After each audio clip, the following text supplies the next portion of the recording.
So let's talk CEO travel hacks. So, if you know anything about me, you know I travel a lot, personally and professionally. So, I travel on a busy season. I'm traveling like once a week, maybe once every other week. So, I'm on planes a lot. I'm moving on the go a lot. I'm in hotels a lot. And so, part of one of the structures I had to put in place was a system to make sure that I had all of my travel information organized, or else it would just create so much chaos for me. So I remember vividly this moment where I was actually traveling back home to Columbus, Ohio, and I had landed. And typically, when I go back home, if you know me, you know I don't drive, except when I am going home and I need to like just be mobile and make a bunch of moves, I'll get a rental car.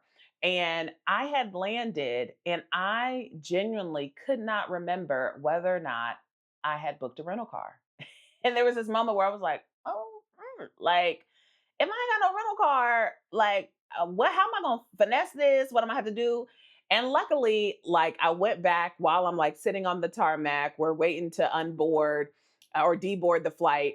I'm searching through my email and I see the rental car confirmation, but I'm like, okay, I need a better system to organize my travel information so that way everything is in one place. I can travel with ease given how frequently I'm traveling. I don't have time to be digging through my email looking for things.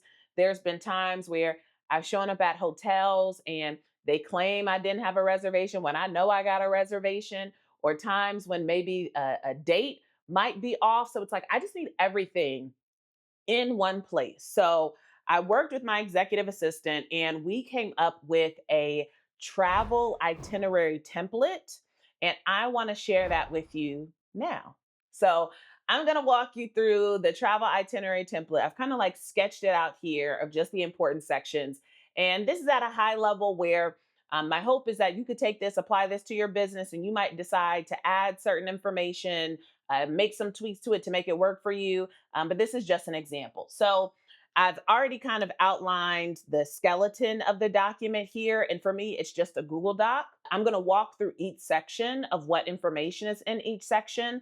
And hopefully that's helpful for you. Hey, y'all. I want to take a quick moment to pop in. I know the episode's getting really, really juicy, but I could not miss the opportunity to make sure that you know that we are headed to Atlanta October 3rd through 5th for Seven Figure Educator Live. This is my 3-day live event. It is the only 3-day live event for education consultants who are out here making a big impact and getting a big bank.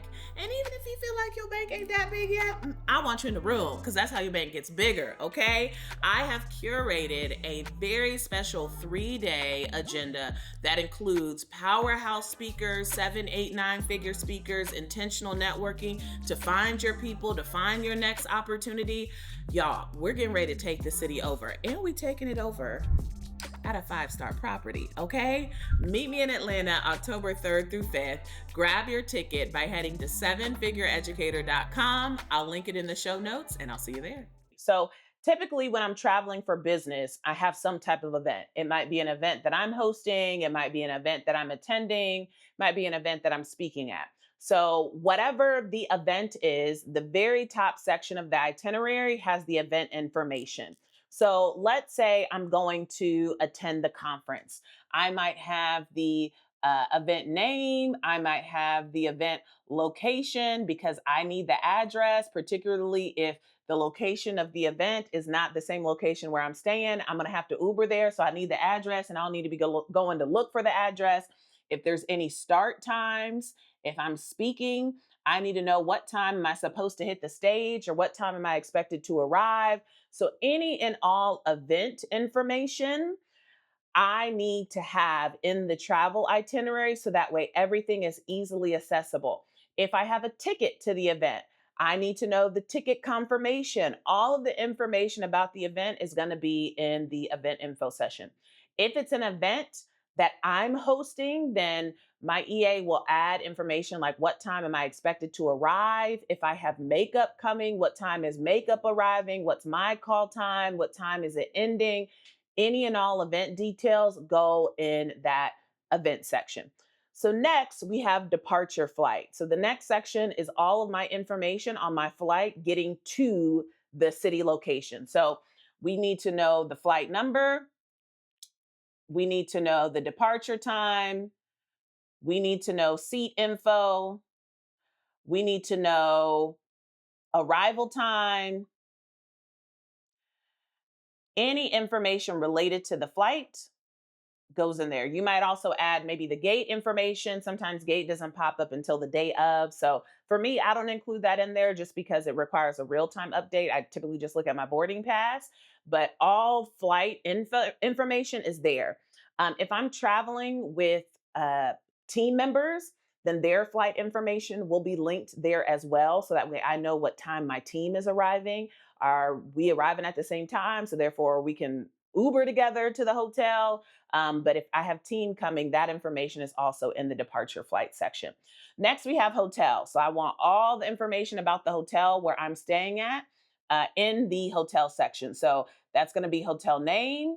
That's going to be the actual location. I need the address. So that way, when it's time to call my Uber from the airport, I already can go to the travel itinerary and pull the address.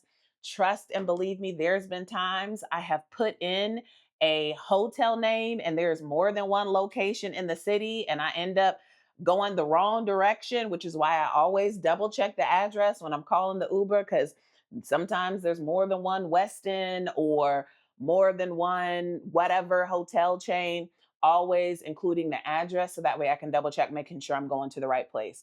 I need the confirmation number. Believe it or not, I have showed up to hotels and they have had an issue finding my reservation. So that always helps me. My check in and check out date. So that way I can confirm that with the hotel in case there's any issues, particularly if I'm traveling for a speaking engagement and the client booked my hotel. Being able to double check my travel dates, making sure that I'm checking in and checking out on the right dates. The other thing that's a small nuance that I've had my EA include is the actual cost. Just as a double check, when I'm checking in, if they quote me a particular price, that's just a way for me to just double check that there aren't any additional unnecessary charges or we got the right rate. So I include the cost information on the itinerary too. All right, this next section is meetings. So I have my own calendar, obviously. And in the travel itinerary, I have my EA include any meetings that are on my calendar as a high level snapshot.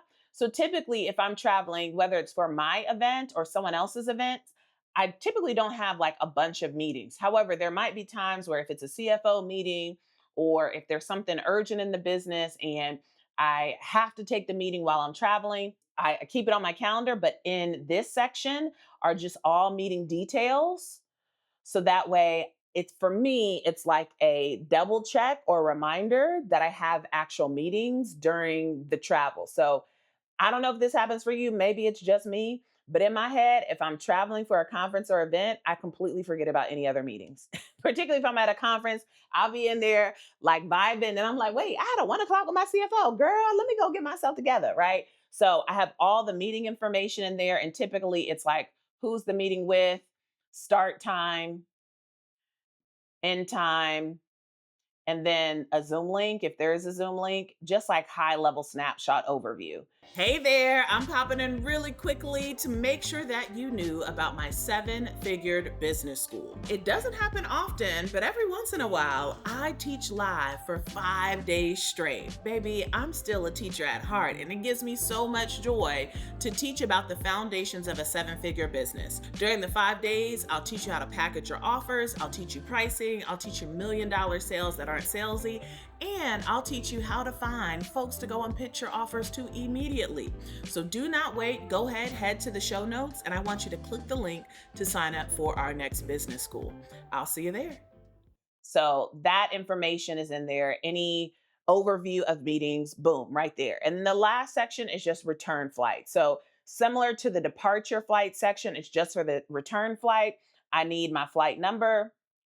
I need my departure time, arrival time,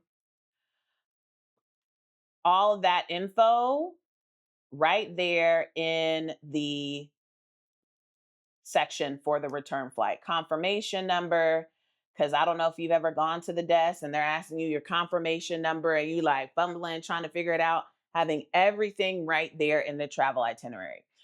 So, super high level. And for me, it's just a Google Doc. And what my EA does is anytime I'm traveling, she will create a calendar hold that is for the duration of the trip. And in the calendar hold, she will link the travel itinerary. So that way it's easily accessible. It's right there on my calendar. I just go to my calendar to be able to pull it. And this is what the document looks like. So for you, you could just create this in Google Doc, create the sections, put the information, and feel free to add. Like if you do rental cars on your trips, add the rental car information, anything else that is pertinent to you. All right. Hopefully, this was helpful. I know it's a little nitty gritty, but baby, when it comes to traveling and when you travel as often I do, just because you're busy doesn't mean it has to be chaotic, right? And actually, part of what allows me to travel with ease is having these types of structures in place where I have all the information right at my fingertips. And it minimizes the energy that I have to spend going to find certain things, being frazzled at the airport because I'm trying to look for a confirmation because they can't my last name is hyphenated, so folks always be struggling to find my name, pull up my ticket, where it's like, let me just give you my confirmation number, okay? And all that right there is in the travel itinerary. So if you found this helpful, hit the subscribe button so that way you can get future content. Share it with a friend so that way they can have access to this content, and then head to the comments and let me know your biggest takeaways. I will see you back here for future content.